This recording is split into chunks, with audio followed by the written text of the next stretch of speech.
Assalamualaikum, di dalam channel ABG Norton MY. Malam ni kami nak buat mi goreng basah, makanan yang tak viral tetapi selalu dibuat di rumah masing-masing. Ok, let's go gang. Ok, kita ada sawi yang kita beli, fish cake kita beli, mi kuning, ayam. Ok, tu tetap tak mau gaya mau ada. Ok, kita hiris ayam ni bagi kecil, bagi senang sikit nak telan. Ayam ni kami jumpa kat belakang rumah. Ayam siapa tak tahu, ambil sembelih terus. Kita ada bawang merah, Melaka cili, bawang putih dan chili bird.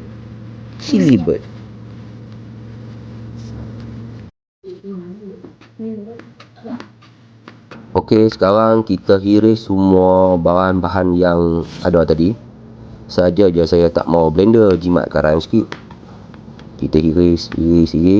No, hiris lagi, jangan sampai hiris jari. Kita potong halus-halus.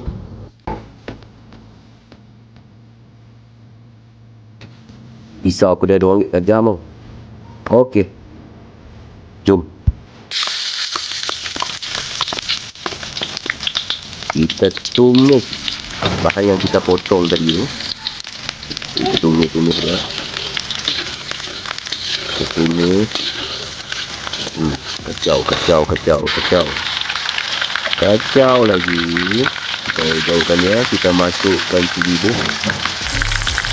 Kalau nak pedas, bubuh 1 botol terus cili buh tu. Kita bawa 2 cili lah. Kacau sampai pecah minyak. Gaul dia. Okey, kita gaul dia, kita tunggu. Kita masukkan kicap. Saya guna kicap model.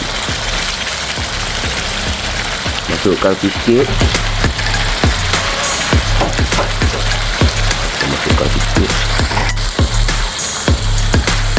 Kita tunggu dia. Okey, kita masukkan pecahan telur ayam. Iban cakap telur manok. Okey, masak ni sat je, sekejap je, tapi kami baru tukar gas. Kita masak lama sikit tak apa. Okey, kita masukkan daun sawi yang dibeli, tanam tak boleh. Kita gaulkan dia.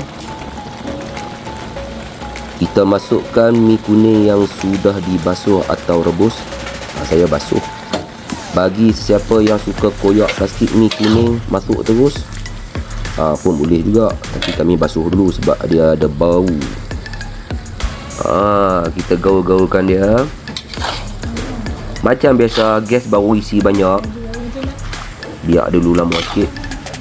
Okey, kita gaul-gaul. Gaulkan dia. Sedap ni. Kita pakai kicap mudin je.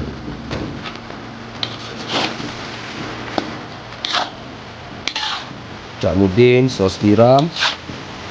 Cili yang kita blender tu jadi cili tu.